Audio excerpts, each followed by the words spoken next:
Welcome everyone to the Reading Writing Corner. This is a non-spoiler review for Ashes of Midnight. I am Leanne, your host for this video. This story is part of a series. Once again, it's the Midnight Breed series. If you have not read the other books or watched the other videos, why don't you go ahead and do that and then come back and we can talk about it. I promise. Now about the series. Art human or otherworldly, the breed has lived among humankind for thousands of years, maintaining a tentative peace built on secrecy, power, and the dark justice carried out by the formidable warriors of the Order. But now, a blood war within the race is set to ignite. Vampires are going rogue in startling numbers, feeding without discretion, killing humans in the streets. It is up to the Order to stop the spreading threat of rogue domination, and in doing so, each of the warriors will be forced to confront private demons, darkest secrets, deepest fears. Some will know triumph, some will know loss, but each warrior can count on one thing: love. When it finds him, will often come at the worst impossible moment, the least likely woman, and it will bring each of these powerful males to his knees. What made me read this book? I wanted to finish the story arc plot of the first 10 and then read the next series, because this is book 6, so that's why. And I already read first 5, why not finish it? The blurb on the back of the book: a woman driven by blood, a man thirsting for vengeance, a place where darkness and desire meet. As night falls, Claire Roth flees, driven from her home by a fiery threat that seems to come from hell itself. Then, from out of the flames and ash, a vampire warrior emerges. His name, Andres Reichen. Her one-time lover, now a stranger consumed by vengeance. Caught in the crossfire, Claire cannot escape his savage fury or the hunger that plunges her into his world of eternal darkness and unending pleasure. Nothing will stop Andres from destroying the vampire responsible for slaughtering his breed brethren, even if he must use his former lover as a pawn in his deadly mission. Blood-blinded to his treacherous adversary, Claire can lead Andres to the enemy he seeks. But it is a journey fraught with danger and deep, unbidden desires, for Claire is the one woman Andres did not crave, and the only one he's ever loved. A dangerous seduction begins, one that blurs the lines between predator and prey, and stokes the flames of a white-hot passion that may consume all in its path. Andre Richards' entire Darkhaven was destroyed by Wilhelm Roth. That's what the blurb says in the beginning. A man that Andre hates with a fire passion. He's on the hunt during this book to get revenge for his Darkhaven being by killing William Roth after finding out his connection to Dragos. He'll use any means necessary to complete his mission. This includes going underground without contacting anyone, like the Order. Claire Roth escapes from her cruel husband in an attempt to save her life. She runs right into the revenge field. Andres, her old lover, and someone she still feels strongly about.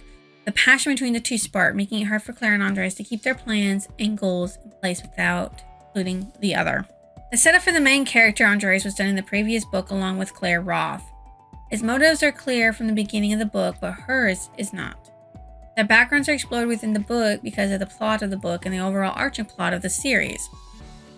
The characters reacted correctly for each situation they were placed into. The genre is paranormal romance. Did this live up to my expectations? It did. It was exactly what I thought it was going to be. Which character did I relate to the most? Mira. The childlike innocence is in a terrible world. She was in the book.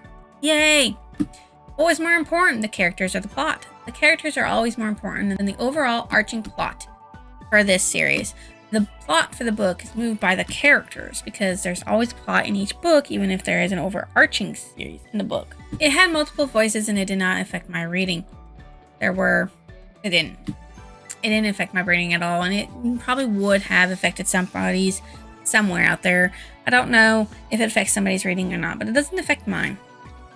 I will end this non-spoiler part of the review with, should you go and read this story/series? If you enjoy reading about romance, sex, supernatural vampires, aliens, and an overall arching plot that takes many books to complete, you go ahead and do it. I did it.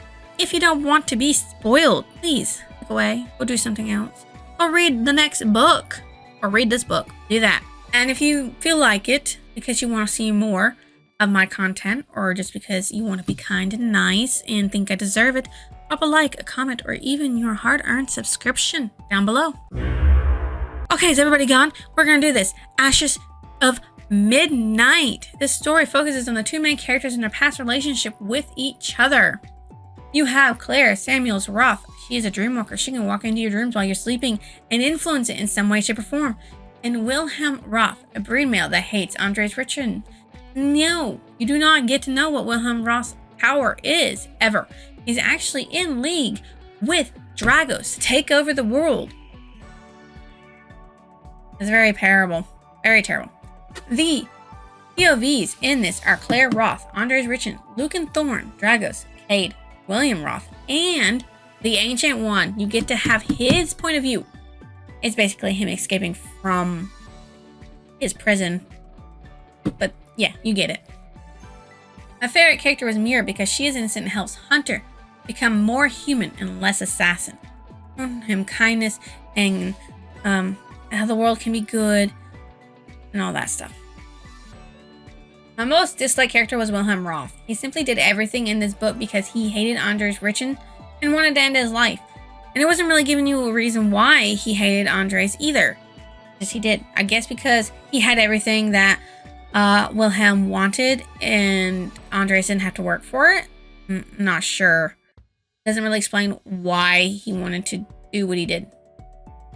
The book was told in chronological order with appropriate language for an adult book with sex. The suspense and foreshadowing were well placed and made you want to read until the end. Because I mean, like, Andres being in flames and trying to resist Claire is, enticing to read. Claire Roth and Andre Richard's background with each other explored deeply in this book because the majority of the plot for Ashes of Midnight revolve around their previous relationship and burning passion for each other. Because they still love each other. Thus, it is easy to understand where they are coming from and where they wish to lead. Where they wish to head. The title of the book means Andre Richards would stop at nothing to turn everything Wilhelm Roth held dear to ashes, including Wilhelm himself.